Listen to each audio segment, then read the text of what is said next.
दूसरे चरण के लिए मतदान के लिए चुनावी शोर थम चुका है। पहले चरण में कम मतदान फीसदी के बाद सियासी दल पशोपेश में है। बीजेपी इसे अलग नजरिए से देख रही है, जबकि कांग्रेस इसे अपने लिए शुभ संकेत मान रही। लेकिन दूसरे चरण की राह कांग्रेस के लिए आसान नहीं होगी। ऐसा क्यों कह रहे हैं हम, रिपोर्ट में आप समझिए।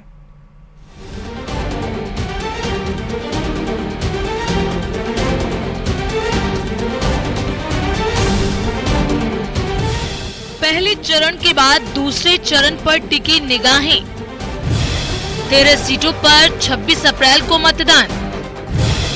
बीजेपी के लिए दूसरे चरण से शुभ संकेत। कांग्रेस के लिए मुश्किल हो सकती है दूसरे चरण की राह।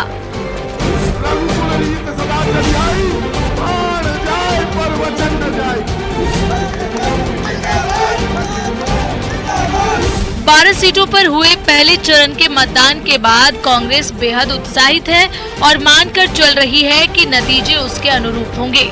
दूसरे चरण से पहले अब कांग्रेस ने अपनी रणनीति में भी बदलाव किया है। विधानसभा से लेकर लोकसभावार जिम्मेदारियां बांटी गई हैं, लेकिन कांग्रेस के लिए राह उतनी भी आसान नहीं है। राजनीति के जानकार मान रहे हैं कि पहले चरण में जिन सीटों पर मतदान हुआ वो कांग्रेस के प्रभाव वाली थी, लेकिन दूसरे चरण में ऐसा नहीं है। पहले चरण के मतदान के बाद में 12 लोकसभा सीटों को लेकर के कांग्रेस काफी कॉन्फिडेंट नजर आ रही है। कांग्रेस का मानना है कि जो मतदान प्रतिशत पहले चरण के दौरान कम हुआ है वो भाजपा का कम हुआ है, जबकि जो कांग्रेस का इंटैक्ट वोटर है वो मतदान केंद्र तक पहुंचा है।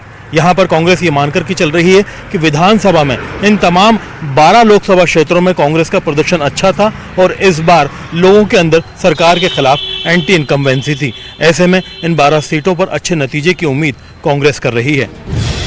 दूसरे चरण पर गौर करें तो जिन 13 सीटों पर चुनाव होना है उनमें विधानसभा की 140 सीटें आती हैं, जिनमें से कांग्रेस के पाले में महज 24 हैं, जबकि बीजेपी के खाते में 71 सीटें हैं और 9 सीटें अन्य के खाते में हैं। दूसरे चरण में कांग्रेस के खाते में सीटें भी कम हैं और दबदबे वाली सीटें भी नहीं हैं। ऐसे में कांग्रेस के अशोक गहलोत, सीपी जोशी जैसे दिग्गज समेत बाकी सियासी गठजोड़ और रणनीति कितनी काम आती है, ये दूसरे चरण के नतीजों से पता चलेगा। ग्रामीण क्षेत्रों में खेती के बावजूद जब फसल कट रही है तो भी लोग वोट डालने निकले। ये बताता है कि कांग्रेस अब प्रचंड बहुमत के साथ जीत रही है। अधिकांश सीट हम राजस्थान में जीतने वाले फर्स्ट फेज में, और सेकंड फेज के चुनाव में भी बहुत कहना चाहिए कि प्रचंड बहुमत के साथ हमारे नेता जीतेंगे। प्रथम चरण में जो मतदान हुआ है उसमें 100% कांग्रेस के कार्यकर्ताओं ने और कांग्रेस के समर्थकों ने मतदान कराया। 12 में से 10 जगह कांग्रेस ने चुनाव लड़ा, 2 जगह हमारी इंडिया गठबंधन के उम्मीदवार थे। और आज जो फीडबैक्स नीचे आ रहे हैं, नीचे से जो फीडबैक हमें आ रहे हैं, तो आज हम ये कहने की स्थिति में नहीं है कि हमारी कौन सी सीट यूज कर सकती है। आज ऐसा जो फीडबैक्स आ रहा है कि उसके अंदर लगता है कि सभी सीटों के ऊपर कांग्रेस बढ़त बनाए हुए है। दूसरे चरण के लिए अपनी चुनावी रणनीति बदलने वाली कांग्रेस मानने को तैयार नहीं है कि मुकाबला उसके लिए मुश्किल भरा हो सकता है। जयपुर शहर लोकसभा सीट से कांग्रेस के प्रताप सिंह खाचरियावास मैदान में है। विधानसभा के समीकरणों के हिसाब से यहाँ जयपुर लोकसभा सीट में 8 विधानसभा सीटें हैं, जिनमें से 6 पर बीजेपी का कब्जा है। कांग्रेस केवल किशनपोल और आदर्श नगर सीट जीत पाई थी, लेकिन कांग्रेस का मानना है कि उन्होंने यहाँ काफी हद तक डैमेज कंट्रोल किया है।